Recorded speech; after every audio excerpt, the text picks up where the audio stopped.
இப்ப நம்ம கர்த்தருடைய வார்த்தைகளை நாம் தியானிக்க போகிறோம். நாம் எல்லாரும் வேத வசனங்களை நாம் எடுத்து வைத்துக் கொள்ளலாம். ரோமர் 12வது அதிகாரத்துக்கு நாம் வேத வசனங்களை திருப்பிக் கொள்ளலாம்.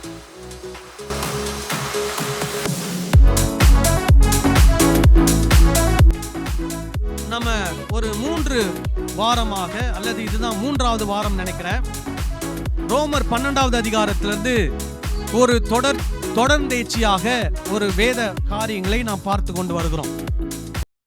நான் உங்களுக்கு ஏற்கனவே பல நாட்களாக, இல்லை சுருக்கமாக சொல்லணும்னா கிட்டத்தட்ட 1 வருஷ காலமாக ஒரு தலைப்பிலே உங்களுக்கு நான் போதித்து கொண்டு வருகிறேன்.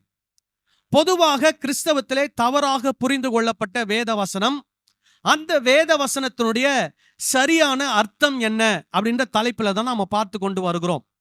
இன்றைக்கும் அதே தலைப்பு தான். ரோமர் 12ஆம் அதிகாரம் 1-2 வசனங்களிலே இருக்க காரியங்களை, அதிலே குறிப்பாக 2வது வசனத்திலே சொல்லப்பட்டிருக்கிற ஒரு விஷயத்தை நம்ம தொடர்ந்து பார்த்து கொண்டு வருகிறோம். இங்க 1-2 வசனங்கள்ல முக்கியமான காரியம் என்னன்னா, நம்மை நாமே ஜீவ பலியாக என்ன பண்ண வேண்டுமாம்? ஒப்பு கொடுக்க வேண்டும். அதுவே நாம் செய்யத்தக்க புத்தி உள்ள ஆராதனை. இப்ப நம்ம எதுக்கு வந்திருக்கிறோம்? ஆராதனைக்கு வந்திருக்கிறோம். ஆராதனையில நீங்க பாத்தீங்கன்னா, ஆரம்ப ஜபம், பாடல், துதி ஆராதனை, அனௌன்ஸ்மெண்ட், அப்புறம் பிறந்தநாள் திருமணநாள் காணுகளுக்காக ஜெபம் பண்றோம், அப்புறம் வேத வசனத்தை கேட்கிறோம், ஜெபம் பண்ணி முடிக்கிறோம், என் ஆத்மாவே சொல்றோம், அப்புறம் என்ன பண்ணிடுறோம்? வீட்டுக்கு போயிடும். இது ஒரு 1.5 மணி நேரம் 2 மணி நேரம் நடக்குது.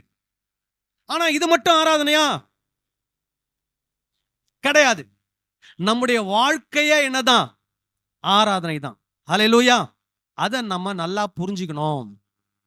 சிலர் என்ன நினைச்சுக்கிறாங்கன்னா, ஞாயிற்றுக்கிழமை ஒரு நாள் 2 மணி நேரம் போய் ஆராதனைக்கு போயிட்டு வந்தா போதும், அதுக்கப்புறம் நம்முடைய வாழ்க்கை எப்படி வேணா என்ன பண்ணலாம், இருக்கலாம் அப்படின்னு நினைக்கிறாங்க. அப்படி கிடையாது. இப்போ நான் உங்களுக்கு சொல்லணும்னா, திங்கட்கிழமை அதிகாலை 12 மணிலிருந்து அதிகாலை 12:01 கூட வச்சுக்கோங்க, ஞாயிற்றுக்கிழமை நைட்டு 11:59 அல்லது 12 அடிக்கிற வரைக்கும் உங்க வாழ்க்கை எப்படி இருக்கணும்? ஆராதனையாக இருக்கணும். ஹல்லேலூயா. இதுதான் நீங்க செய்யத்தக்க புத்தி உள்ள ஆராதனை. உங்கள் சரீரத்தை ஜீவ பலியாக என்ன பண்ண வேண்டும்? ஒப்பு கொடுக்க வேண்டும். அப்படின்னா என்ன அர்த்தம்? சரீரத்துல என்னென்னலாம் இருக்குது? உங்க உச்சந்தலையிலிருந்து உள்ளங்கால் வரை உங்களுடைய பிரெயின், உங்களுடைய சிந்தனை, உங்களுடைய உணர்வு, உங்களுடைய பேச்சு, உங்களுடைய பார்வை, உங்களுடைய நடக்கை, உங்களுடைய இருதயத்தின் தியானம் எல்லாமே ஜீவ பலியாக என்ன பண்ணும்? ஒப்பு கொடுக்க வேண்டும். ஹல்லேலூயா. சரி, அடுத்தது என்ன சொல்றாரு? இந்த உலகத்திற்கு ஒத்த வேஷம் தெரியாமல். நிறைய பேர் உலகத்துக்கு ஒத்த வேஷம் என்ன சொல்லிக்கிறாங்க? உலகத்துல எல்லாரும் முடியில கலர் போடுறாங்க, அதனால நம்ம முடியில என்ன பண்ணக்கூடாது? கலர் போடக்கூடாது. அப்படி கலர் போட்டா உலகத்துக்கு ஒத்த வேஷம் தரிக்கிறோம். அப்படியா? அப்படி கிடையாது. உலகத்துல இருக்கிறவங்க நகை போடுறாங்க, நமக்கு நகை போடக்கூடாது, நம்ம நகை போட்டோம்னா உலகத்துல இருக்கிற ஒத்த வேஷம் தரிக்கிறோம் அப்படின்னு நினைக்கிறாங்க. அப்படியா? கிடையாது. உலகத்துக்கு ஒத்த வேஷம் அப்படின்னா, நான் உங்களுக்கு போன வாரம் ஒரு சில குறிப்புகளை உங்களுக்கு கொடுத்தேன். என்னென்ன குறிப்புகளை கொடுத்தேன்? முதல்ல இங்க என்ன சொல்றாருன்னா, வரங்களை குறித்து பேசுகிறார். முதலாவது 3வது வசனம், அல்லாமலும் எனக்கு அருளப்பட்ட கிருபையினாலே நான் உங்களுக்கு சொல்லுகிறதாவது, உங்களில் எவனானாலும் தன்னை குறித்து எண்ண வேண்டியதற்கு மிஞ்சி எண்ணாமல் அவனவனுக்கு தேவன் பகிர்ந்த விசுவாச அளவின்படியே தெளிந்த எண்ணம் உள்ளவர்களா என்ன பண்ண வேண்டுமாம்? எண்ண வேண்டும். அப்போ நம்ம எப்படி எண்ணணுமா? நினைக்கணும். நம்மளை குறித்து எண்ண வேண்டியதற்கு மிஞ்சி என்ன பண்ணக்கூடாது? எண்ணக்கூடாது. அப்படி ஒருவேளை நீங்கள் உங்களை குறித்து எண்ண வேண்டியதற்கு மிஞ்சி எண்ணினீங்கன்னா, நீங்க உலகத்திற்கு ஒத்த வேஷம் தரிக்கிறீங்க. ஏன்னா உலகத்துல இருக்கிறவங்க அப்படிதான் நினைப்பாங்க. தங்களை விட தங்களை எப்படி நினைப்பாங்க? ரொம்ப மேன்மையா நினைப்பாங்க, ரொம்ப ஒசரமா நினைப்பாங்க. இப்ப நீங்க எடுத்துக்கோங்க, இந்தியாவிலே இந்த ஜாதி கொடுமை ஏற்பட்டது. எதனால் இந்த ஜாதி கொடுமை வந்தது? ஒரு சாரார் தங்களை என்ன நினைக்கிறாங்க? மற்றவர்கள் எல்லாரை விட நாங்கள் யார்? உயர்ந்தவர்கள் என்று நினைக்கிறார்கள். இப்போ அதே மாதிரி தமிழ்நாட்டில் எடுத்துக்கிட்டீங்கன்னா ஒரு காலத்துல பெண்களை ரொம்ப அடிமைப்படுத்தி வச்சிருந்தாங்க. பெண்கள் வீட்டுக்கு வெளியே என்ன பண்ணக்கூடாது? போகக்கூடாது. வீட்டில் இருக்கக்கூடிய இப்போ எங்க தாத்தா வீட்டிலலாம் எங்க தாத்தா மட்டும்தான் சேர்ல உட்காருவார். மீதி எல்லாரும் எங்க உட்காரணும்? தரையில உட்காரணும். இந்த ஊர்ல கூட இப்ப கூட அந்த பழக்கம் இருக்குது. எனக்கு தெரிஞ்சவங்க ஒருத்தவங்க ஃபேமிலி அவங்க வீட்டுக்கு போனா அந்த வீட்டில் இருக்கிற அந்த சகோதரி சேர்லயே உட்கார மாட்டாங்க, சோஃபாலே உட்கார மாட்டாங்க. எங்க தெரியுமா உட்காருவாங்க? தரையில தான் உட்காருவாங்க. நான் நிறைய மட்டும் சொல்லியிருக்கிறோம், சிஸ்டர் ஏன் தரையில உட்காருங்க, எந்திரிச்சு எங்க உட்காருங்க? சேர்ல உட்காருங்க, சோஃபால உட்காருங்கன்னா உட்கார மாட்டாங்க. அந்த அளவுக்கு பெண்களை என்ன பண்ணி வச்சிருந்தாங்க? அடிமைப்படுத்தி வச்சிருந்தாங்க. இப்போ அது எங்க இருக்குது? இந்த உலகத்துல அது நடைபெற்று கொண்டிருக்கிறது. அதுதான் என்னது? இந்த உலகத்துக்குரிய ஒரு சிந்தை. அப்போ ஒரு சிலர் என்ன நினைக்கிறாங்க? ஒரு சிலர் என்ன சொல்றான்? அந்த காலத்துல ஆண்கள் என்ன நினைச்சாங்கன்னா, நாங்க தான் மேன்மையானவர்கள், பெண்கள் எப்படிப்பட்டவர்கள்? தாழ்மையானவர்கள், சிறுமையானவர்கள். ஆகவே பெண்களை என்ன பண்ணி வச்சிருந்தாங்க? ஒடுக்கி அடிமைப்படுத்தி வச்சிருந்தாங்க. இப்போ இன்னைக்கு இந்த உலகத்துல அதெல்லாம் நடக்குது, சில இடங்கள்ல நடக்குது. அது எங்க நடக்கக்கூடாது? சபைக்குள்ள நடக்கக்கூடாது. சபைக்குள்ள ஜாதி வித்தியாசங்கள் என்ன பண்ணக்கூடாது? பார்க்கப்படக்கூடாது. சபைக்குள்ள ஏழை பணக்காரர் என்ற வித்தியாசம் என்ன பண்ணக்கூடாது? இருக்கக்கூடாது. சபைக்குள்ள படித்தவர் படிக்காதவர் என்ற வித்தியாசம் என்ன பண்ணக்கூடாது? இருக்கக்கூடாது. அப்படி இருக்கும்னா நம்ம இந்த உலகத்துக்கு ஒத்த வேஷம் தரிக்கிறோம். இப்ப நீங்க பாத்தீங்கன்னா இந்து மதத்துல தான் என்ன இருக்குது? ஜாதி பாகுபாடு இருக்குது. அதை நீங்க கிறிஸ்தவத்துக்குள்ள கொண்டு வந்தீங்கன்னா நீங்க எதை தான் பின்பற்றுறீங்க? இந்து மதத்தை தான் பின்பற்றுறீங்க. பேர் மட்டும் என்ன பேரு? கிறிஸ்தவ பேரு. சர்ச்சுக்கு மட்டும் எந்த சர்ச்சுக்கு வருவீங்க? கிறிஸ்தவ சர்ச்சுக்கு வருவீங்க. ஆனா உங்க எண்ணம் என்ன எண்ணம்? இந்து மத கோட்பாடு நீங்க என்ன பண்றீங்க? பின்பற்றுறீங்கன்னு அர்த்தம். அப்படி செய்யலாமா? செய்யக்கூடாது. ஆனா நிறைய பேர் எப்படி இருக்கிறாங்க? கிறிஸ்தவங்களா இருக்கிறாங்க, ஊழியக்காரங்களா இருக்கிறாங்க, சபைக்குள்ள இருக்கிறாங்க. ஆனா அவங்களுக்குள்ள என்ன என்ன பாகுபாடு, வேறுபாடு இருக்குது? ஜாதி என்ற பாகுபாடு, வேறுபாடு இருக்கிறது. இப்ப நீங்க பாத்தீங்கன்னா நிறைய பேர் வெளியே அடிமைகளை வைத்திருக்கிறார்கள், ஜனங்களை ஒடுக்குகிறார்கள். அது எங்க இருக்கக்கூடாது? திருச்சபைக்குள்ள இருக்கக்கூடாது. அவங்களுக்கு கிடைக்க வேண்டிய உரிமை, அவங்களுக்கு கிடைக்க வேண்டிய பொருளாதாரம், அவங்களுக்கு கிடைக்க வேண்டிய வசதி எல்லாருக்கும் சரிசமமாக என்ன பண்ண வேண்டும்? கிடைக்க வேண்டும். அப்படி கிடைக்கவில்லை என்றால், இங்கே அது நடக்கவில்லை என்றால் நாம் இந்த உலகத்துக்கு ஒத்த வேஷம் தரிக்கிறோம் என்றோம். அதனாலதான் சொல்றாரு, நாம நம்மளை குறித்து நினைக்க வேண்டியதுக்கு மிஞ்சி என்ன பண்ணக்கூடாதான்? நினைக்க கூடாது. அப்படின்னா நம்ம என்ன நினைக்கணும்னா, சபையின் வரும்போது நாம் எல்லாரும் சரிசமம், ஒன்று என்று நினைக்க வேண்டும். அல்லேலூயா. இப்போ நம்ம சபைக்கு வரோம், நம்ம நினைக்கிறோம், என்ன நினைக்கிறோம்? நான் தான் இந்த சபையிலே ரொம்ப மூத்த விசுவாசி, மீதி எல்லாரும் எனக்கு யாரு? ஜூனியரு, எனக்கு கீழானவங்க, எனக்கு தான் விசுவாச அனுபவம் அதிகம், மற்றவங்களுக்கு எல்லாம் கம்மின்னு நினைக்கிறோம்னா நம்ம இந்த உலகத்துக்கு ஒத்த வேஷம் தரிக்கிறோம். நம்ம என்ன நினைக்கணும்? நானும் இந்த சபையில் இருக்கிற எல்லாரும் ஒன்று. நான் என்னையும் சேர்த்து தான் சொல்றேன், நல்லா புரிஞ்சுக்கணும். நீங்களும் நானும் ஒன்று. உங்களுக்கும் எனக்கும் இருக்கிற ஒரே ஒரு வித்தியாசம் என்ன? நான் உங்களுக்கு வேத வசனத்தை என்ன பண்றேன்? கற்றுக் கொடுக்கிறேன், போதிக்கிறேன், அவ்வளவுதான். இந்த சபையை நிர்வாகம் பண்றேன், அவ்வளவுதான். மற்றபடி உங்களுக்கும் எனக்கும் என்ன கிடையாது? வித்தியாசம் கிடையாது. இங்க நான் நிக்கிறேன்னா நான் மட்டும்தான் நிக்கணுமா? நீங்களும் வந்து இங்க நிக்கலாம், நீங்களும் வந்து இங்க நின்று பாட்டு பாடலாம், நீங்களும் இங்க வந்து நின்று ஜெபம் பண்ணலாம், யார் வேணா இங்க மேலே ஏறலாம், யார் வேணா இங்க நிக்கலாம். அதுல எந்த விதமான வேறுபாடுகள் இல்லை. நீங்க ஒருவேளை கேட்கலாம், அப்ப நான் வார வாரம் நீங்க தான் நின்று பேசுறீங்க, ஏன் வார வாரம் நான் நின்று பேசுறேன்னா, அந்த மாதிரி பேசுற அளவுக்கு நீங்க என்ன பண்ணணும்? வளர்ந்துட்டீங்கன்னா உங்களையும் நான் என்ன பண்ணுவேன்? கட்டாயமா பேச வைப்பேன். வேத வசனத்தை சரியா என்ன பண்ணணும்? போதிக்கணும். அந்த அளவுக்கு நீங்க வளரணும். வளர்ந்துட்டீங்கன்னா நீங்களும் ஒரு நாள் என்ன பண்ணலாம்? வேத வசனத்தை இங்க நின்று போதிக்கலாம் ஜனங்களுக்கு. அப்போ நமக்குள்ள என்ன கிடையாது? வித்தியாசம் கிடையாது, பாகுபாடு கிடையாது, வேறுபாடு கிடையாது. அப்படி நாம் நினைக்க வேண்டும். அந்த நினைப்புக்கு மேல நம்ம நினைக்கிறோம்னா நம்ம இந்த உலகத்துக்கு ஒத்த வேஷம் தரிக்கிறோம் என்றார். அப்புறம் பாருங்க என்ன சொல்றாரு? அவங்களுக்கு ஆண்டவர் கொடுத்த வரங்களை திருச்சபையினுடைய பிரயோஜனத்துக்காக என்ன பண்ண வேண்டுமாம்? பயன்படுத்த வேண்டும். சோ அது 6வது வசனத்திலிருந்து 8வது வசனம் வரைக்கும் சொல்றார். அங்க நிறைய வரங்களை குறித்து சொல்றார். அதுல பாருங்க என்னென்ன வரம் இருக்குது தெரியுமா? தீர்க்க தரிசன வரம் இருக்கிறது.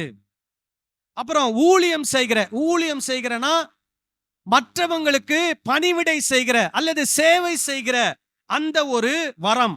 அதுக்கப்புறம் போதிக்கிற வரம், அதுக்கப்புறம் புத்தி சொல்லுகிற வரம், அப்புறம் பகிர்ந்து கொடுக்கிற வரம். பகிர்ந்து கொடுக்கறது என்ன? என் கையில 4 கட்டு நோட்டு வச்சிருக்கிறேன், ஆளுக்கு கொஞ்சம் கொஞ்சம் என்ன பண்றேன், அதுல இருந்து எடுத்து கொடுக்குறேன். அல்லது ஒரு 10 மூட்டை அரிசி வச்சிருக்கிறேன், அதுல ஒரு 8 மூட்டை எல்லாருக்கும் என்ன பண்றேன், பகிர்ந்து கொடுக்கிறேன். இதுதான் பகிர்ந்து கொடுக்கிறது. அதுவும் என்னதான்? பரிசுத்த ஆவியானவர் கொடுக்கிற ஒரு வரம். அப்புறம் பாருங்க, புத்தி சொல்லுகிறவன் புத்தி சொல்லுகிறதிலும் பகிர்ந்து கொடுக்கிறவன் வஞ்சனை இல்லாமல் கொடுக்க கடவன், முதலாளியானவன் ஜாக்கிரதையாயிருக்க கடவன், இரக்கம் செய்கிறவன் உற்சாகத்தோடு செய்ய கடவன். இதெல்லாம் ஆண்டவர் நமக்கு கொடுத்த வரம். எதற்கு பயன்படுத்த வேண்டும்? திருச்சபையினுடைய வளர்ச்சிக்காக என்ன பண்ண வேண்டும்? பயன்படுத்த வேண்டும். நல்லா பாருங்க, இந்த உலகத்தில் இருக்கிறவங்க அப்படி மற்றவருடைய பிரயோஜனத்துக்காக தங்களுக்கு கடவுள் கொடுத்த திறமை என்ன பண்ண மாட்டாங்க? பயன்படுத்த மாட்டாங்க. எதுக்கு பயன்படுத்துவாங்க? நானும் என் குடும்பம் மட்டும் எப்படி இருக்கணும்? நல்லா இருக்கணும். ஆனா கடவுள் நமக்கு வரம் கொடுத்தது எதற்காக? நாமும் நம்முடைய குடும்பம் மட்டும் நல்லா இருக்கணுன்றதுக்காக இல்லை. எதற்காக? மற்றவர்கள், திருச்சபை மக்கள் எனக்கு ஆண்டவர் கொடுத்த வரத்தின் மூலமாக ஆசீர்வதிக்கப்பட வேண்டும். அல்லேலூயா. நிறைய நேரங்களில் சில வார்த்தைகளுடைய அர்த்தத்தை நாம புரிஞ்சுக்கிறோம், தப்பா புரிஞ்சுக்கிறோம். ஆண்டவர் ஆபிரகாம் சொல்றாரு, நீ ஆசீர்வாதமாய் இருப்பாய். உடனே நம்ம என்ன நினைச்சுக்கிறோம்? அதே வசனத்தை எடுத்துக்கிறோம், நான் ஆசீர்வாதமாய் இருப்பேன். நல்லா கவனிங்க, இந்த வசனத்தில் இருக்கக்கூடிய அர்த்தம் என்ன அர்த்தம் தெரியுமா? ஆசீர்வாதமாய் நான் இருப்பேன் என்பதல்ல, நான் மற்றவர்களுக்கு ஆசீர்வாதமாய் இருப்பேன். புரியுதா? சிலர் எப்படி எடுத்துக்கிறாங்க, நான் மட்டும் எப்படி இருப்பேன்?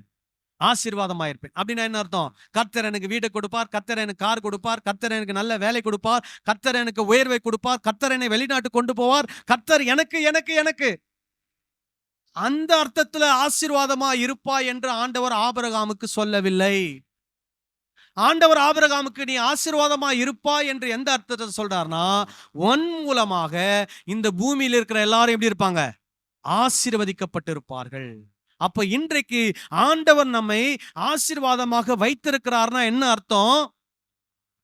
நாம ஆசீர்வாதமா இருக்கிறோம் இல்ல, நம்ம மற்றவங்களுக்கு எப்படி இருக்கணும்? ஆசீர்வாதமா இருக்கணும். அல்லேலூயா, அல்லேலூயா.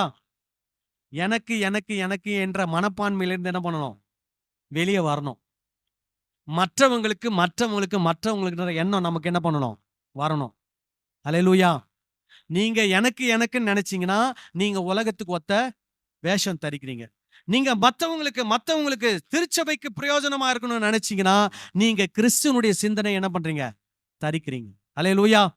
சரி, அப்புறம் என்ன சொல்றாரு? 9வது வசனம், உங்கள் அன்பு எப்படி இருக்கக்கூடாதா? மாயமற்றதாய் இருப்பதாக. அப்போ என்ன அன்பு இருக்குது? மாயமான அன்பு இருக்குது, மாயம் இல்லாத அன்பு இருக்குது. உங்க அன்பு எப்படி இருக்கணும்? மாயமற்ற அன்பாக இருக்கணும். அதுக்கப்புறம் நீங்க என்ன பண்ணணும்? தீமையை வெறுக்கணும். எதை பற்றி கொள்ளணுமா? நன்மையை பற்றி கொள்ளணும். நான் அடிக்கடி உங்களுக்கு சொல்லிட்டே இருக்கிறேன், நாம் யாருக்கும் எப்பொழுதும் என்ன செய்யக்கூடாது? தீமை செய்யக்கூடாது. எல்லாருக்கும் எப்பொழுதும் என்ன மட்டும் தான் செய்யணும்? நன்மை மட்டும் தான் செய்யணும். அதனால பவுல் சொல்றாரு, தீமையை வெறுத்து நன்மை என்ன பண்ணுங்கள்? பற்றி கொள்ளுங்கள். அப்புறம் சகோதர சிநேகத்திலே ஒருவர் மேல் ஒருவர் எப்படி இருங்க? பட்சமாயிருங்கள். கனம் பண்ணுவதிலே ஒருவருக்கு ஒருவர் என்ன பண்ணுங்கள்? முந்திக் கொள்ளுங்கள். அப்புறம் அசதியாயிராமல் ஜாக்கிரதையாயிருந்து ஆவியிலே அனலாயிருந்து கர்த்தருக்கு என்ன பண்ணுங்கள்? ஊழியம் செய்யுங்கள். இது மூணுமே ஒண்ணுதான். முதல்ல எப்படி இருக்கணும்? அசதியா இருக்கக்கூடாது. அப்படின்னா என்ன? சோம்பேறியா இருக்கக்கூடாது, ஜாக்கிரதையா இருக்கணும். அப்புறம் ஆவியில அனலா இருக்கணும். அப்படின்னா என்ன அர்த்தம்? உற்சாகமா இருக்கணும். இந்த ரெண்டு, சோம்பேறியா இல்லாம உற்சாகமா இருந்து ஆண்டவருக்கு என்ன பண்ணுமா? ஊழியம் செய்யணும். அதுக்கப்புறம் நம்பிக்கையில் எப்படி இருக்கணும்? சந்தோஷம். ஆண்டவர் நமக்கு கொடுத்திருக்கிற நம்பிக்கை என்ன? நித்திய ஜீவன். வேற எந்த நம்பிக்கை ஆண்டவர் நமக்கு கொடுக்கல. உனக்கு 10 கோடி ரூபாய் வரும், உனக்கு உங்க தாத்தா சொத்தெல்லாம் உனக்கு வரும், இந்த மாதிரிலாம் நம்பிக்கை ஆண்டவர் என்ன பண்ணல? கொடுக்கல. ஒரே நம்பிக்கை தான் ஆண்டவர் கொடுத்திருக்கிறார். என்னிடத்தில் விசுவாசமா இருக்கிறவனுக்கு நித்திய ஜீவன் உண்டு என்று மெய்யாகவே மெய்யாகவே நான் உங்களுக்கு சொல்லுகிறேன். தாத்தா கொடுக்கிற சொத்து போயிடும், 10 கோடி ரூபாய் அழிஞ்சு போயிடும். இந்த பூமியை விட்டு போகும்போது அதெல்லாம் என்ன பண்ண முடியாது? எடுத்து கொண்டு போக முடியாது. ஆனால் ஆண்டவர் நமக்கு நம்பிக்கையாய் கொடுத்திருக்கக்கூடிய நித்திய ஜீவன் அது எப்பொழுதுமே நிலைத்து நிற்கும். அல்லேலூயா. அப்புறம் பாருங்க, சந்தோஷமாயிருங்கள், நம்பிக்கையில சந்தோஷமாயிருங்கள். உபத்திரவத்தில் எப்படி இருக்கணுமா? பொறுமையா இருக்கணும். உபத்திரவம் அப்படின்னு சொல்லும் போது இயேசுவின் நிமித்தம் வரக்கூடிய உபத்திரவம், இயேசுவுக்காக படுகிற பாடுகள், இயேசுவுக்காக நீங்கள் சகிக்கிற துன்பங்கள், அதுல எப்படி இருக்கணும்? பொறுமையா இருக்கணும். அப்புறம் ஜெபத்தில் எப்படி இருக்கணுமா? உறுதியாய் தரித்திருக்கணும். ஜெபம்னா நல்லா புரிஞ்சுக்கோங்க. ஆண்டவரே எனக்கு இது வேணும், எனக்கு அது வேணும், அது ஜெபம் கிடையாது. நீங்க ஆண்டவரோட நெருங்கிய உறவுல இருக்கிறீங்க பாத்தீங்களா, அதுதான் ஜெபம். ஆண்டவரோட நீங்க பேசுறீங்க, ஆண்டவர் பேசுறத நீங்க கேட்கறீங்க, அதுதான் என்னது? ஜெபம். அடுத்தது, பரிசுத்தவான்களுடைய குறைவில் அவர்களுக்கு என்ன பண்ணுங்கள்? உதவி செய்யுங்கள். இங்க நான் என்ன சொன்னேன்? பரிசுத்தவான்கள்னா ஊழியக்காரர்கள் அநேகர் தவறா புரிஞ்சுக்கிறாங்க. பரிசுத்தவான்கள்னா யாருன்னா, இயேசு கிறிஸ்துவை விசுவாசிக்கிற எல்லாரும் யார்தான்? பரிசுத்தவான்கள் தான். இப்ப நீங்க பரிசுத்தவானா? ஆமேன் சொல்லுங்களேன். நான் பரிசுத்தவானா? ஆமேன். ஆனா சில சபையில எப்படி தெரியுமா சொல்லுவாங்க? பாஸ்டர் மட்டும்தான் பரிசுத்தவான், மத்தவங்க எல்லாம் யாரு? விசுவாசி. அப்படி கிடையாது. வேத வசனத்தின்படி இயேசு கிறிஸ்துவை உண்மையாய் கடவுளாக ஏற்றுக்கொண்டிருக்கிற ஒவ்வொருவரும் யார்தான்? பரிசுத்தவான்கள் தான். அல்லேலூயா. சரி, நீங்களும் பரிசுத்தவான், நானும் பரிசுத்தவான். அப்ப நம்ம எப்படி நடந்துக்கணும்? பரிசுத்தவானுக்கு ஏற்றபடி நடந்து கொள்ள வேண்டும். உதாரணம் சொல்றேன். ஒரு ஸ்டேஷன், போலீஸ் ஸ்டேஷன், அங்க ஒரு இன்ஸ்பெக்டர் இருக்கிறாரு, ஒரு கான்ஸ்டபிள் இருக்கிறார். ஒரு இன்ஸ்பெக்டர் கான்ஸ்டபிள் மாதிரி நடந்து கொள்ளலாமா? சொல்லுங்க. நடந்து கொள்ளக்கூடாது. ஒரு கான்ஸ்டபிள் இன்ஸ்பெக்டர் மாதிரி நடந்து கொள்ளலாமா? சொல்லுங்க. நடந்து கொள்ளக்கூடாது. சோ அவங்களுக்கு என்ன பதவி கொடுத்திருக்கிறாங்க? ஒரு பதவி, ஒரு அதிகாரம் கொடுக்கப்பட்டிருக்கிறது. அந்த பதவியில, அந்த அதிகாரத்தில் இருக்கிறவங்க அதற்கேற்ற போல என்ன பண்ண வேண்டும்? நடந்து கொள்ள வேண்டும். அது போலதான் ஆண்டவர் நமக்கு ஒரு பதவி கொடுத்திருக்கிறார். என்ன பதவி கொடுத்திருக்கிறார்? அவருடைய பிள்ளைகள். அல்லேலூயா. அவருடைய பிள்ளைகள், அவருடைய பையன், அவருடைய பொண்ணு, அவருடைய மகள், அவருடைய மகன் என்ற பதவியை நமக்கு அந்தஸ்தை கொடுத்து நமக்கு ஆண்டவர் பரிசுத்தவான் என்ற ஒரு தகுதியை கொடுத்திருக்கிறார். அல்லேலூயா. அப்ப இந்த உலகத்துல நாம் வாழும்போது, பேசும்போது, பழகும்போது, செயல்படும் போது அந்த சிந்தையோடு என்ன பண்ண வேண்டும்? செயல்பட வேண்டும். அதனால்தான் பவுல் சொல்றாரு, உங்கள் மனம் புதிதாகிறதுனாலே மறுரூபமாகுங்கள். ரோமர் 12:2 சொல்றார், இந்த உலகத்துக்கு ஒத்த வேஷம் தரிக்காமல் உங்கள் மனம் புதிதாகிறதால என்னாகுங்கள்? மறுரூபமாகுங்கள். அப்போ என்ன பண்ணுமா? பரிசுத்தவான்களுடைய குறைவில் அவர்களுக்கு என்ன பண்ண வேண்டும்? உதவி செய்ய வேண்டும். அப்ப நம்ம சர்ச்சில் இருக்கிறவங்களுக்கு மட்டும் உதவி செய்தா போதுமா? சர்ச்சில் இருக்கிறவங்களுக்கு உதவி செய்யணும், வேற சர்ச்சுக்கு போறவங்களுக்கும் உதவி செய்யணும், சர்ச்சுக்கு போகாதவங்களுக்கு என்ன பண்ணணும்? நம்மளால் முடிந்த உதவி செய்யணும். ஒரு ஆமென் சொல்லலாமா? ஆனா ஃபர்ஸ்ட் ப்ரிஃபரன்ஸ் யாருக்கு தான்? நம்ம சபைக்கு வர்றவங்களுக்கு, அதுக்கப்புறம் வேற சபைக்கு போறவங்களுக்கு, அதுக்கப்புறம் சபைக்கு அவங்க போனாலும் சரி போலனாலும் சரி அவங்களுக்கு நம்மளால் முடிந்த உதவிகளை என்ன பண்ணலாம்? செய்யலாம். அப்புறம் பாருங்க, கடைசியா அந்நியரை உபசரிக்க நாடுங்க. அந்த காலத்துல அந்நியர்னு சொன்னா முன்ன பின்ன தெரியாதவங்க இல்ல, கிறிஸ்தவத்தில் இருக்கக்கூடிய அந்நியர். அதாவது உபத்திரவத்தினாலே ஒரு ஊர்ல உபத்திரவம் வரும்போது வேற ஊருக்கு ஓடுவாங்க. அப்போ ஒரு ஊர்ல உபத்திரவம் வந்து வேற ஊருக்கு போகும்போது அந்த ஊர்ல இருக்கக்கூடிய கிறிஸ்தவர்கள் உபத்திரத்துல ஓடி வர்ற கிறிஸ்தவர்களுக்கு என்ன பண்ண வேண்டும்? உதவி செய்ய வேண்டும், உபசாரம் செய்ய வேண்டும். விளங்குதா? அல்லேலூயா. இததான் போன வாரம் 2 வாரத்துல பார்த்தோம். இப்போ இந்த வாரத்துல பார்க்க போறோம். சரியா? இப்போ நம்ம பார்க்க போறதெல்லாம் என்னன்னா, பவுல் எதை செய்யணும்னு சொல்றாரோ அதை நம்ம செய்யணும். எதை செய்யக்கூடாதுன்னு சொல்றாரோ அதை நம்ம என்ன பண்ணக்கூடாது? செய்யக்கூடாது. அதன்படி நம்ம செய்தோம்னா இந்த உலகத்துக்கு ஒத்த வேஷம் தரிக்கவில்லை. அதன்படி நாம் செய்யவில்லை என்றால் இந்த உலகத்துக்கு ஒத்த வேஷம் தரிக்கிறோம். சுருக்கமா சொல்லிட்டேன். இப்போ பார்ப்போம் எந்த வசனத்துல இருந்துனா 14வது வசனத்துல இருந்து. ரோமர் 12:14. உங்களை துன்பப்படுத்துகிறவர்களை ஆசீர்வதியுங்கள், ஆசீர்வதிக்க வேண்டியதே அன்றி சபியாதிருங்கள். சரி, உங்களை துன்பப்படுத்துகிறவரை நீங்க என்ன பண்ணணுமா? ஆசீர்வதிக்கணும். பொதுவா யோசிங்க, நம்மளை துன்பப்படுத்துறவங்களை நம்மளால ஆசீர்வதிக்க முடியுமா? சொல்லுங்க. ஒரு சில உதாரணம் சொல்றேன். இப்போ ஒரு இடத்துக்கு போறோம், டாக்டர் பார்க்க போறோம். ஒரு நர்ஸ் வந்து ஊசி போடுறாங்க. வலிக்கிற மாதிரி ஊசி போட்டா என்ன சொல்வீங்க? சொல்லுங்க. வலிக்காம போடுவீங்க. அப்புறம் என்ன சொல்வீங்க? என்னம்மா நீ வேலை செய்யற? நீ எங்கம்மா போய் வேலைய கத்துக்கிட்ட? கொஞ்சம் பார்த்து மெதுவா போடக்கூடாதா? உனக்கும் பாரு, நீயும் இந்த மாதிரி போய் ஒரு நாள் படுக்கும் போது யாராவது வந்து என்ன பண்ண போறாங்க? நறுக்குன்னு வந்து ஊசியை குத்த போறாங்க. புரியுதா நான் சொல்றது? ஏன்னா நம்மளால என்ன பண்ண முடியல, அந்த வலியை என்ன பண்ண முடியல, தாங்க முடியல. இப்போ ஒருவர் நமக்கு ஒரு கெடுதல் செய்யறாருன்னு வச்சுக்கோங்க. இப்போ ஒருவர் வந்து நம்ம கையில ஒரு 1 லட்சம் ரூபாய் கடன் கேட்கிறார். கல்யாணத்துக்கு கடன் வேணும். என்ன சொல்றாரு? மொய் பணம் வந்த உடனே என்ன பண்றேன்? கொடுத்துட்றேன். நல்லா கவனிங்க, இந்த மாதிரிலாம் சொன்னா நம்பிடாதீங்க. ஏன்னா இந்த மாதிரி 10 பேர்கிட்ட சொல்லி என்ன பண்ணுவாங்க? கடன் வாங்குவாங்க. மொய் வாங்கி 10 பேருக்கு கொடுக்க முடியுமா ரிட்டர்னு? சொல்லுங்க. எல்லார்கிட்டையும் இதே டைலாக் தான் சொல்லுவாங்க. ஒரு 1 லட்சம் ரூபாய் கொடுங்க, மொய் பணம் வந்த உடனே என்ன பண்றேன்? திரும்ப கொடுக்குறேன். 2வது நபர்கிட்ட போய் சொல்லுவாங்க, 1 லட்சம் ரூபாய் கொடுங்க, மொய் பணம் வந்த உடனே என்ன பண்றேன்? கொடுத்துறேன். 3வது நபர்கிட்ட போய் சொல்லி இதே மாதிரி 10 பேர்கிட்ட என்ன பண்ணுவாங்க? சொல்லி 10 லட்சம் வாங்கிடுவாங்க. மொய் பணம் எவ்வளவு வரும்?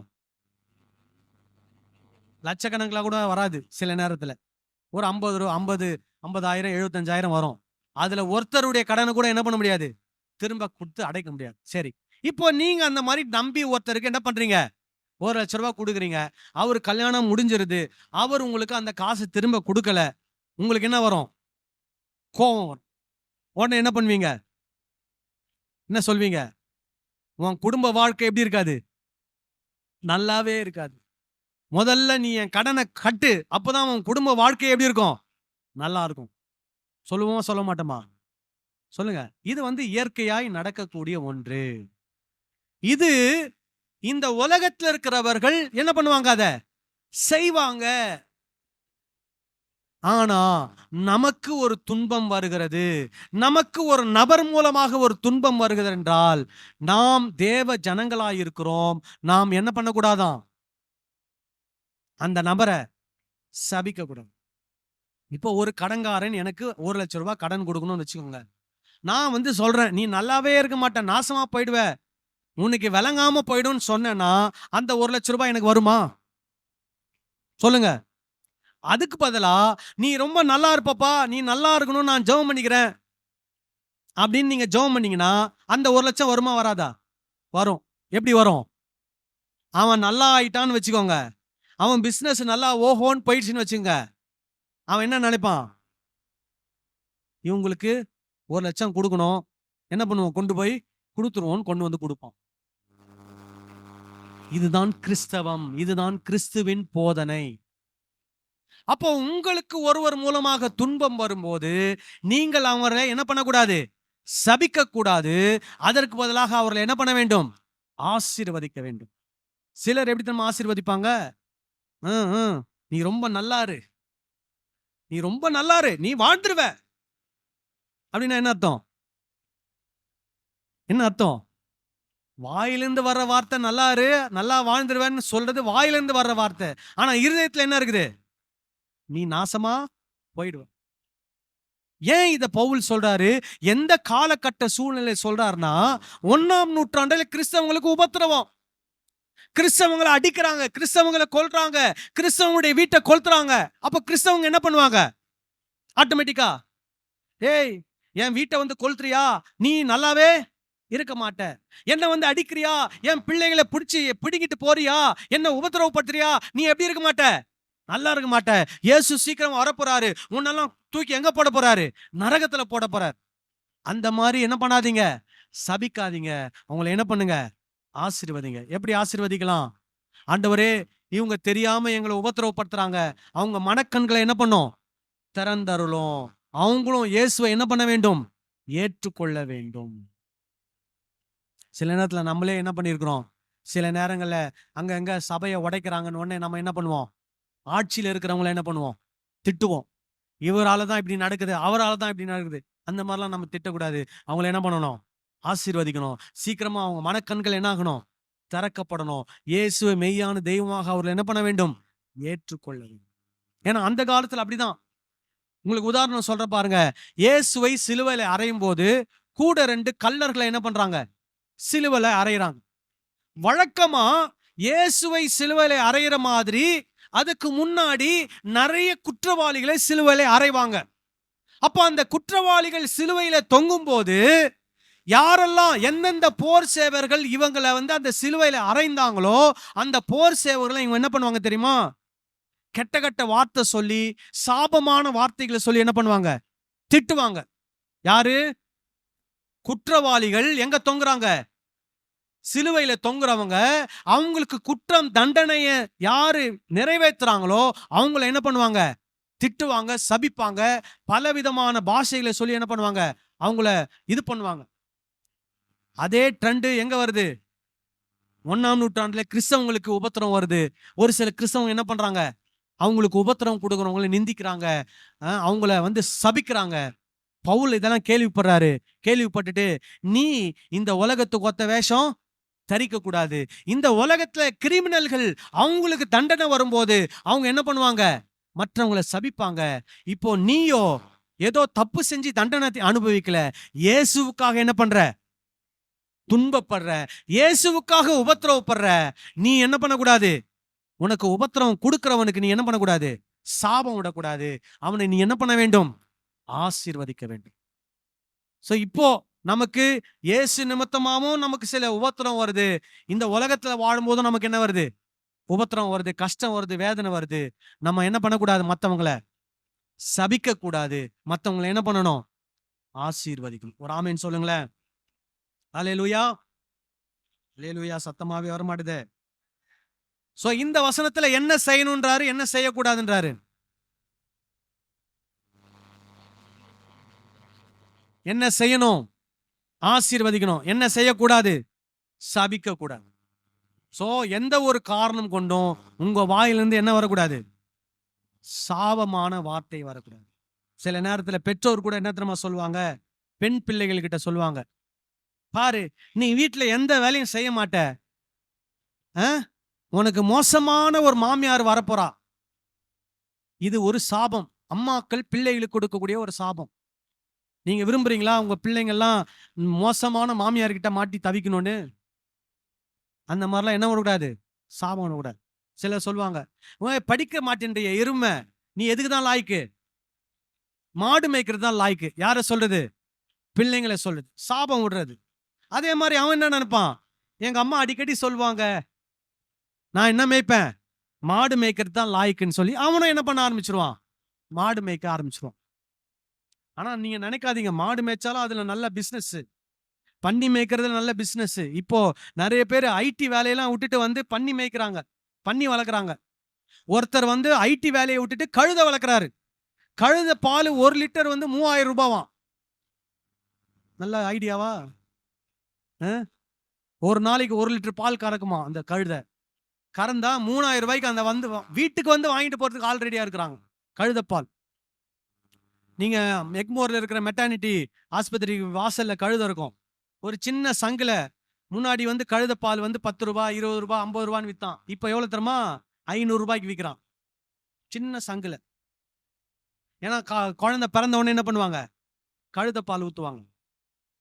சரி, இப்போ எதுக்கு இதெல்லாம் சொல்றோம்? நம்ம என்ன செய்யணுமோ அதை செய்யணும், எதை செய்யக்கூடாதோ அதை செய்ய கூடாது. நாம செய்ய வேண்டியது என்ன? ஆசீர்வதிக்கணும். நம்ம எது செய்யக்கூடாது? சபிக்க கூடாது. யாரா இருந்தாலும் யாரையும் என்ன பண்ணக்கூடாது? சபிக்க கூடாது. அதுவும் குறிப்பா இயேசு கிறிஸ்துவினுடைய பிள்ளைகள், இயேசு கிறிஸ்துவினுடைய சீஷர்கள், அவருடைய வாயிலிருந்து சாபமான வார்த்தை என்ன பண்ணக்கூடாது? வரக்கூடாது. சரி, அடுத்த வசனம். சந்தோஷப்படுகிறவர்களுடனே சந்தோஷப்படுகிறவர்களுடனே சந்தோஷப்படுங்கள். சந்தோஷப்படுங்கள், அழுகிறவர்களுடனே அழுகிறவர்களுடனே அழுங்கள். அழுங்கள்.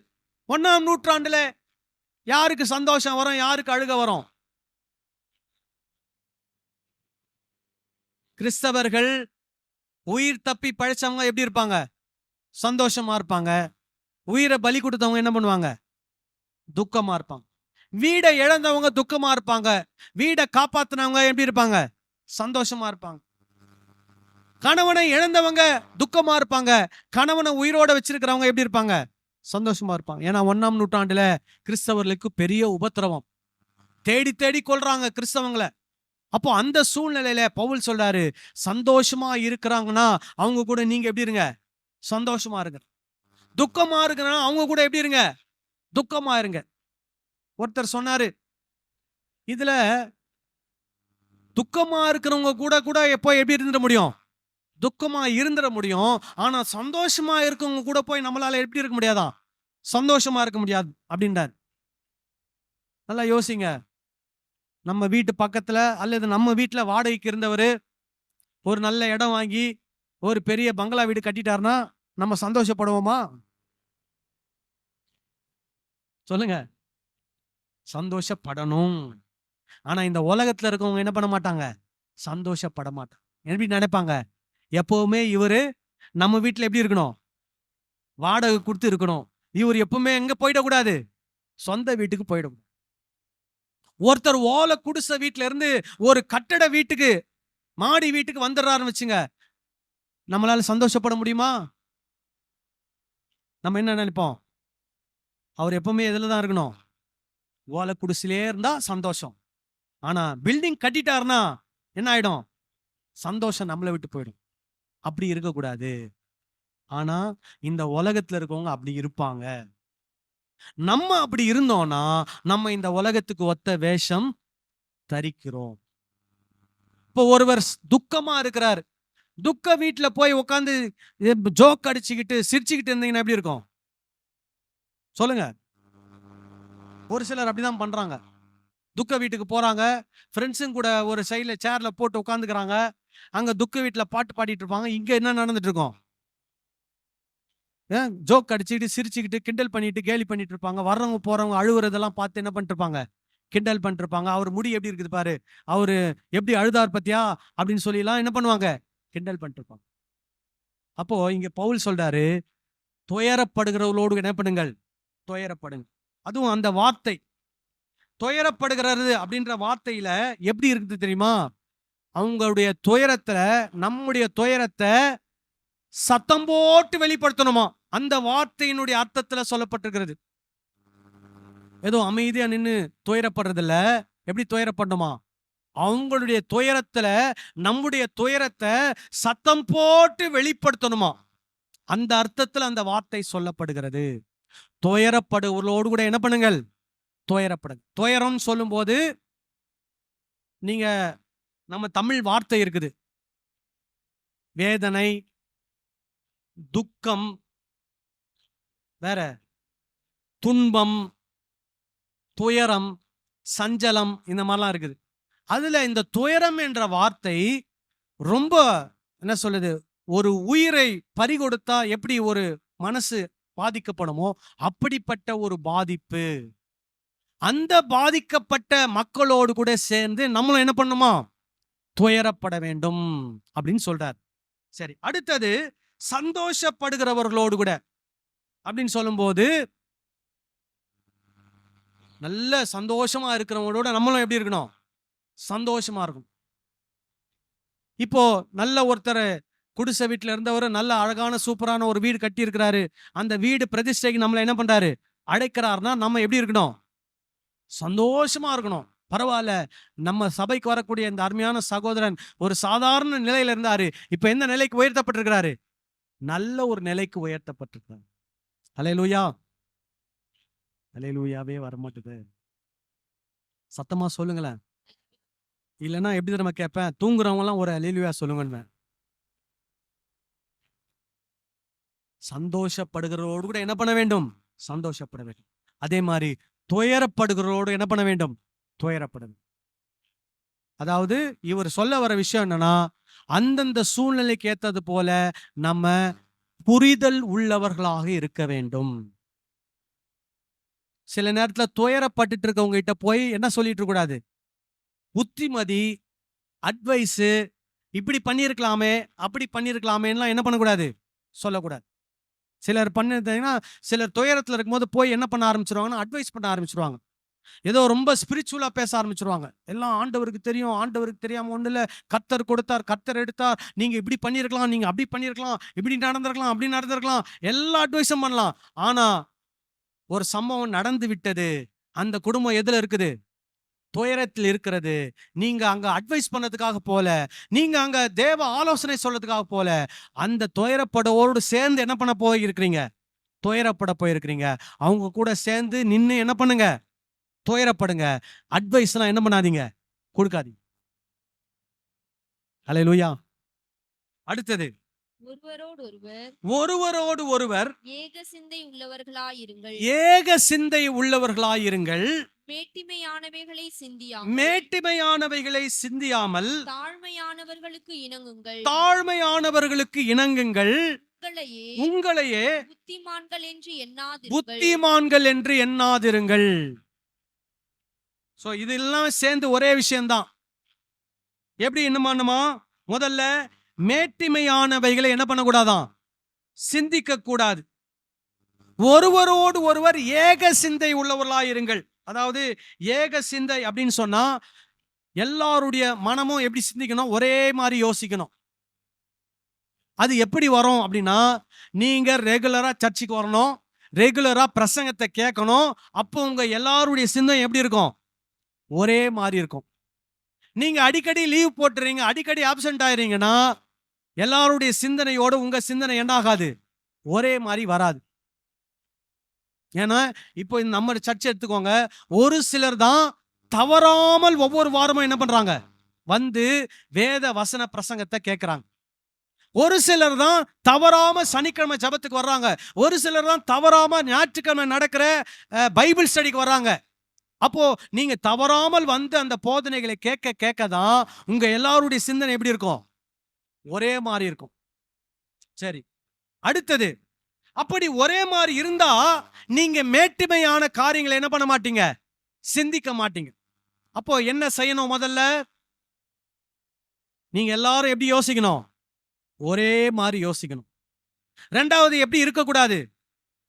உங்க சிந்தை எப்படிப்பட்ட சிந்தனையா இருக்கக்கூடாது? மேட்டிமையான சிந்தனையா இருக்கக்கூடாது. மூணாவது, தாழ்மையானவர்களுக்கு என்ன பண்ணுங்கள்? இணங்குங்கள். இது என்ன எப்படி சொல்லி இருக்குதுன்னா, இன்னொரு டிரான்ஸ்லேஷன்ல உங்களுக்கு வாசிக்கிறேன். அது எத்தனாவது வசனம்? 16 வாசிக்கிறேன், கேளுங்க. ஒருவரோடு ஒருவர் சமாதானமாக வாடுங்கள். எவ்வளவு ஞானம் எனக்கு உண்டு என்று மமதை கொள்ளாதீர்கள். மற்றவர்களுக்கு முக்கியமாய் தோன்றாதவர்களோடும் கூட நட்புடன் இருங்கள். சொல்றது புரியுதா? சபையில இருக்கிற ஒரு சிலர் மற்றவங்களுக்கு முக்கியமானவங்களா தோண மாட்டாங்களாம். சபையில ஒரு சிலர் மற்றவங்களுக்கு என்னவா தோண மாட்டாங்க? முக்கியமானவங்களா தோண மாட்டாங்களாம். அப்படி முக்கியமா தோணாதவங்க கூட கூட நீங்க எப்படி இருக்கணுமா? நட்புடன் வாழ வேண்டும். ஒரு ஆமீன் சொல்லலாமா? ஹல்லேலூயா. இப்போ ஒரு ஆபீஸ், உலகத்துல இருக்கிற ஆபீஸ் வச்சுக்கோங்க. ஆபீஸ்ல வந்து ஒரு பெரிய ஜெனரல் மேனேஜர் இருக்கிறார். அந்த ஆபீஸ்ல ஒரு பியூன் இருக்கிறார். அந்த ஜெனரல் மேனேஜர் அந்த பியூனோடு போய் டீ குடிப்பாரா? சொல்லுங்க, குடிக்க மாட்டார். அந்த பியூனோட ஒரு சகஜமா நட்போட பழகுவாரா? பழக மாட்டாங்க. ஏன் பழக மாட்டாங்கன்னா, நான் எந்த நிலையில இருக்கிறேன்? உயர்வான நிலையில இருக்கிறேன். நீங்க எந்த நிலையில இருக்கிறீங்க? தாழ்வான நிலையில இருக்கிறீங்க. இன்னொன்னு, சிலர் ஏன் பழக மாட்டாங்கன்னா, நம்ம அவங்க கூட போய் பழகுனா நம்மள நாளைக்கு என்ன பண்ண மாட்டாங்க? மதிக்க மாட்டாங்க. நம்ம சொல்றத செய்ய மாட்டாங்க அப்படின்னு நினைப்பாங்க. ஆனா தேவ பிள்ளைகள் எல்லாரோடு சகஜமா என்ன பண்ணணும்? பழகணும். அதே நேரத்துல நமக்கு கொடுக்கப்பட்டிருக்கிற அதிகாரத்துக்கு ஏற்றபடியும் என்ன பண்ணணும்? நடந்து கொள்ள வேண்டும். இப்போ நான் போதகர், எல்லாரோட சரிசமா பழகுவேன். அதே நேரத்துல சபை ஒழுங்கு, சபையினுடைய காரியம் வரும்போது அந்த இடத்துல ஒரு சிலருக்கு சொல்ல வேண்டிய விஷயத்தை என்ன பண்ணி தான் ஆகணும்? சொல்லிதான் ஆகணும். நான் நல்லா பழகிறேன், நல்லா ஜோவியலா இருக்கிறதுக்காக சில விஷயங்களை நான் என்ன பண்ண முடியாது. சபை என்று வரும்போது நான் அதை ஈஸியா எடுத்துக்க முடியாது. இப்போ இங்க தம்பிமார், மியூசிக் வாசிக்கிற சில தம்பிமார் தான் இந்த சேர்லாம் போடுவாங்க. அவங்க கிட்ட நான் நல்லா அழகா பேசுவேன். அப்போ நான் நல்லா பேசுறதுனால அவங்க சேர் தப்பு தப்பா போட்டு வைக்கலாமா? ஒழுங்கினமா போட்டு வைக்கலாமா? பாஸ்டர் அங்கிள் எங்க கிட்ட நல்லா பேசுறாரு, நாங்க அவர் ஜாலியா இருப்பாரு, அதனால நாங்க இஷ்டப்படி சேரை போட்டுருவோம் போடுவாங்களா? போட முடியாது. அப்படி போட்டா நான் என்ன பண்ணுவேன்? தம்பிமார்களே, நான் உங்ககிட்ட நல்லா ஜாலியா தான் பேசுறேன், உங்ககிட்ட நல்லா பழகுறேன், அதுக்காக நீங்க சேரை எப்படி போட முடியாது? இந்த மாதிரி ஒழுங்கினமா போடக்கூடாது. எப்படி போடுங்க? ஒழுங்கா போடுங்க அப்படின்னு அவங்க கிட்ட அந்த அதிகாரத்தை நான் என்ன பண்ணுவேன்? பயன்படுத்தி அவங்கள ஒழுங்கா அந்த வேலையை என்ன பண்ண வைப்பேன்? செய்ய வைப்பேன். அதே நேரத்துல அவங்க கிட்ட நான் எப்படி இருப்பேன்? ஃப்ரெண்ட்லியா இருப்பேன். அதுதான் இங்க சொல்றாரு. எப்படி சொல்றாரு? தாழ்மையானவர்களுக்கு என்ன பண்ணுங்கள்? இணங்குங்கள். அப்படின்னா என்ன அர்த்தம்னா, சபையில சிலர் ரொம்ப எளியவர்களாய் இருப்பார்கள், ரொம்ப சாதாரண காரியங்களை செய்கிறவர்களாய் இருப்பார்கள். அவர்களோடு கூடவும் நாம் எப்படி இருக்கணும்? நட்புடன் இருக்க வேண்டும். ஆனா இந்த உலகத்துல இருக்கிறவர்கள் அப்படி இருக்க மாட்டார்கள். நீங்கள் சபையில் இருக்கக்கூடிய எளிய மக்களோடு கூட உங்களுக்கு நட்புடன் இருக்க முடியவில்லை என்றால் நீங்கள் இந்த உலகத்துக்கு ஒத்த வேஷம் தரிக்கிறீர்கள் என்று அர்த்தம். அப்பனா நம்ம எல்லாரும் ஒண்ணுன்னு நம்ம நினைக்கிறோம்னா எல்லார்கிட்டையும் எப்படி பழகணும்? ஒரே மாதிரி பழகணும். விளங்குதா? சரி, அடுத்தது பாருங்க. அதுல கடைசியா முடிக்கிறாரு, உங்களையே புத்திமான்கள் என்று எண்ணாதிருங்கள். இங்க எப்படி போட்டிருக்குதுன்னா, சுய நட்போடு இருங்கள், சுய பெருமை பாராட்டாதீர்கள். சுய பெருமை, நான் தான் பெரிய ஆளு இந்த சபையிலேயே, என் பேச்ச கேட்காம பாஸ்டர் ஒரு துரும்ப கூட என்ன பண்ண மாட்டார்? அசைக்க மாட்டார். அப்படின்லாம் யாரும் என்ன பண்ணக்கூடாது? நினைக்க கூடாது.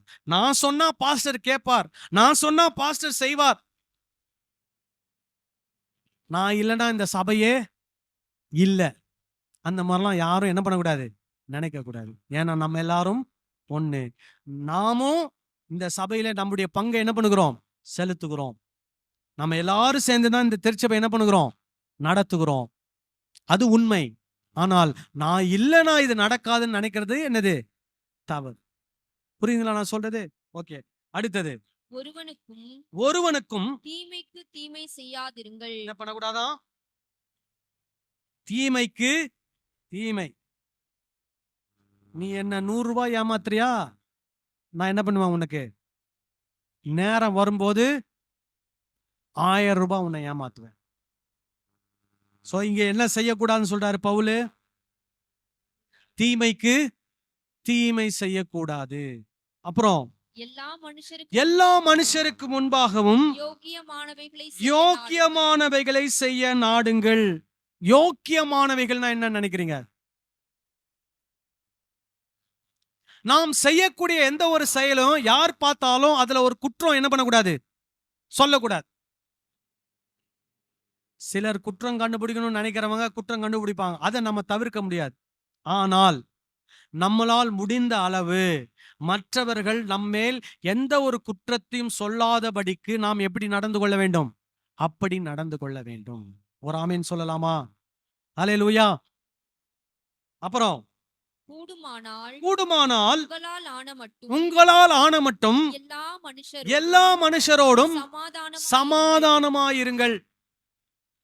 சிலர்லாம் பாத்தீங்கன்னா எதிர் வீட்டுல சண்டை, பக்கத்து வீட்டுல சண்டை, இந்த பக்கத்து வீட்டுல சண்டை, பின்னாடி வீட்டுல சண்டை, அந்த தெருல இருக்கிற 10 வீட்டுல எப்படி போட்டு வச்சிருப்பாங்க? சண்டை போட்டு வச்சிருப்பாங்க. யாரு? ஞாயிற்றுக்கிழமையானா சபைக்கு பைபிளை தூக்கிட்டு போறவங்க. ஆனா பவுல் என்ன சொல்றாரு? அந்த காலத்துல உபத்திரவம், அதனால யாருக்கிட்டையும் என்ன போட்டுக்காத, சண்டை போட்டுக்காத, எல்லாரு கூடயும் எப்படி இரு, அதுவும் என்ன சொல்றாரு? கூடுமானால், உங்களால் முடிந்தால். உங்களால முடியலையா, சண்டை போடாதீங்க, அமைதியா இருந்துருங்க. ஆனா முடிந்தால் எல்லாரோட எப்படி இருக்கணும்? சமாதானமா இருக்கணும். நீங்க வசிக்கிற தெரு, உங்க வீட்டுக்கு எதிர் வீடு, உங்க வீட்டுக்கு இடது பக்கத்துல இருக்கிற வீடு, உங்க வீட்டுக்கு வலது பக்கத்துல இருக்கிற வீடு, உங்க வீட்டுக்கு பின்னாடி இருக்கிற வீடு, எல்லாரோட எப்படி இருக்கணும்? சமாதானமா இருக்கும். இப்போ நம்ம சபை இங்க இருக்குது. பின்னாடி வீட்டுக்கிட்ட இருக்கவங்ககிட்டயும் நான் பேசுவேன், பக்கத்து வீட்டில் இருக்கிற அந்த ஓனர்கிட்டையும் நான் பேசுவேன், எதிரில் கம்பெனி வச்சிருக்கிட்டகிட்டையும் நான் பேசுவேன், இந்த ஏரியாவில் இருக்கிற எல்லாருக்கிட்டையும் நான் நல்லபடியாக தான் பேசுவேன். யார்கிட்டையும் நான் என்ன இல்லை, பகையாளி கிடையாது. அதுபோல நாம் வாழுகிற வசிக்கிற இடத்தில், நாம் இருக்கக்கூடிய சபையில, நாம் வேலை செய்கிற இடத்துல, நாம் படிக்கிற இடத்துல, எந்த இடமானாலும் யாவரோடும் எப்படி இருக்கணும்? சமாதானமாக. அல்லேலூயா. அடுத்தது, பிரியமானவர்களே, பிரியமானவரே, பழிவாங்குதல் எனக்குரியது, பழிவாங்குதல் எனக்குரியது, நானே பதில் செய்வேன் என்று கர்த்தர் சொல்லுகிறார் என்று எழுதியிருக்கிறபடியால் நீங்கள் பழிவாங்காமல் கோபாக்கினைக்கு இடம் கொடுங்கள். அன்றியும் சத்துரு பசியாயிருந்தால் அவனுக்கு போஜனம் கொடு, அவன் தாகமாயிருந்தால் அவனுக்கு பானம் கொடு. நீ இப்படி செய்வதினால் ஆக்கினை தழலை அவன் தலையின் மேல் குவிப்பாய். ஓகே, சோ என்ன சொல்றாரு இங்க? இந்த வசனத்துல என்ன சொல்றாரு? பழி வாங்காதன்றார். இதுதான் அந்த வசனத்துல இருக்கிற கருத்து. சோ இந்த உலகத்துல இருக்கிறவங்க என்ன பண்ணுவாங்க? பழிக்கு பழி வாங்குவார்கள். இது இந்த உலகத்தில் நடக்கக்கூடியது. எங்க இருக்கக்கூடாது? சபையிலே இருக்கக்கூடாது. நீங்க சபையில பழிக்கு பழி வாங்குறவங்களா இருந்தீங்கன்னா, நீங்க இந்த உலகத்துக்கு ஒத்த வேஷம் தரிக்கிறீங்கன்னு அர்த்தம். அதுக்கு பதிலா நீங்க என்ன பண்ணணும்? யார் என்ன தீமை நமக்கு செய்தாலும் ஆண்டவர் பார்த்துக்குவாருன்னு என்ன பண்ணணும்? ஆசீர்வதிக்கணும், விட்டுடணும். நீங்க எந்த ஒரு காரியத்தை என்ன பண்ணக்கூடாது? ஸ்டெப் எடுத்து நான் இதை செய்யறேன், நான் அதை செய்யறேன், அவங்கள போய் ஒரு 10 கேள்வி கேட்கறேன், 10 வார்த்தை கேட்கறேன், நான் ஒரு நாக்குப்புடுங்கிற மாதிரி 4 கேள்வி கேட்டு வர போறேன், நான் அவனை இதை செய்ய போறேன், அதை செய்ய போறேன்னு என்ன பண்ணக்கூடாது? செஞ்சு சொல்லக்கூடாது, செய்யவும் கூடாது. பழிக்கு பழி வாங்க கூடாது. இது யாருடைய புத்தி அல்ல, கிறிஸ்தவர்களுக்கான புத்தி அல்ல. அப்படி நாம் இருக்கக்கூடாது. சில நேரத்தை வேலை செய்யற இடத்துல நம்மள தப்பா போய் என்ன பண்ணுவாங்க? மேனேஜர் கிட்ட போட்டு கொடுப்பாங்க. உடனே அதை நம்ம கேள்விப்பட்டுட்டு அந்த நபரை பத்தி நம்ம போய் தப்பா என்ன பண்ணக்கூடாது? சொல்லக்கூடாது. அந்த மேனேஜர் கூட நம்மளை வந்து போட்டு பார்ப்பாரு. அந்த யாரு அவரை பத்தி நம்மளை பத்தி தப்பா சொன்னாங்களோ நம்ம கிட்ட அதே மேனேஜர் வந்து அந்த நபரை பத்தி கேட்பாரு. நம்ம அதை பத்தி யாரை பத்தியும் எதுவும் என்ன பண்ணக்கூடாது? சொல்லக்கூடாது. எப்படி இருப்பா இந்த வேலை? நல்லா இருக்குது. யாராவது உனக்கு ஏதாவது பிரச்சனை கொடுக்க, யாரும் எந்த பிரச்சனையும் தரல, நான் நல்லா என்ன பண்றேன்? வேலை செய்யறேன், எல்லா சூழ்நிலையும் நல்லா இருக்குது, என் கூட யார் இருக்கிறா? கர்த்தர் இருக்கிறார். ஹல்லேலூயா. சோ என்ன செய்யக்கூடாது? பழிக்கு பழி வாங்க கூடாது. கடைசியா பாருங்க, நீ தீமையினாலே வெல்லப்படாமல் தீமையை நன்மையினாலே வெல்லு. அதாவது இதுல இன்னொரு டிரான்ஸ்லேஷன் வாசித்தாதான் உங்களுக்கு புரியும். பாவத்திடம் தோல்வி அடைந்து விடாதீர்கள், அல்லது தீமையிடம் தோற்று போய் விடாதீர்கள். தீமை உங்களை என்ன பண்ணக்கூடாதான்? ஜெயிச்சிடக்கூடாதான். நீங்க தீமைய நன்மையினால என்ன பண்ணுமா? ஜெயிக்கணும். எங்க தோற்றக்கூடாது? தீமை கிட்ட தோற்றக்கூடாது. அப்படின்னா என்ன அர்த்தம்னா, நீங்க ஒரு தீமை செஞ்சிட்டீங்கன்னா நீங்க தீமை கிட்ட என்ன பண்ணீங்கன்னு அர்த்தம்? தோத்துட்டீங்கன்னு அர்த்தம். ஆனா தீமை செய்த இடத்துல நீங்க ஒரு நன்மை செஞ்சீங்கன்னா நன்மையினாலே தீமை என்ன பண்ணிட்டீங்க? தோக்கடிச்சிட்டீங்க, தீமையை ஜெயிச்சிட்டீங்கன்னு அர்த்தம். புரிஞ்சா சொல்றது? பாருங்க, மறுபடியும் என்ன வருது? நன்மை தீமை, நன்மை தீமை, நன்மை தீமை. இதுதான் கிறிஸ்தவ வாழ்க்கையே. ஆதியில ஆதாம் இந்த கனியை சாப்பிடும்போது நன்மை தீமை அறியத்தக்க கனின்னு அது சொல்லுது. அப்போ அது வரைக்கும் நன்மை மட்டுமே தெரிஞ்சவன் எதை தெரிஞ்சுக்கிட்டான்? தீமை தெரிந்து கொண்டான். அப்போ ஆண்டவர் ஆதாமை நன்மை மாத்திரமே அறிந்தவனா என்ன பண்ணினார்? உருவாக்கினார். இப்போ நம்மள ஆண்டவர் எப்படி மாத்துறாரு? நன்மை மாத்திரமே அறிந்தவர்களாய் நம்மை மாற்றி கொண்டு வருகிறார். அல்லேலூயா. அப்ப கிறிஸ்தவ வாழ்க்கையில நாம் தீமை செய்யக்கூடாது. என்ன செய்யணும்? நன்மை தான் செய்யணும். அதே மாதிரி தீமை கிட்ட நம்ம தோத்துறக்கூடாது. தீமையை நம்ம ஜெயிக்கணும். எப்படி ஜெயிக்கணும்னா நன்மை செய்து ஜெயிக்க வேண்டும். அல்லேலூயா. ஸோ இங்க என்ன செய்யணும், என்ன செய்யக்கூடாதுன்னு கற்றுக்கணும். நம்ம அதன்படி செய்தோம்னா இந்த உலகத்துக்கு ஒத்த வேஷம் தரிக்கவில்லை. இதன்படி செய்யலைனா இந்த உலகத்துக்கு ஒத்த வேஷம் தரிக்கிறோம். அல்லேலூயா. கண்களை மூடி ஜெபம் பண்ணலாமா? நம்ம எல்லாரும் எழுதுன்னு இருக்கலாம்.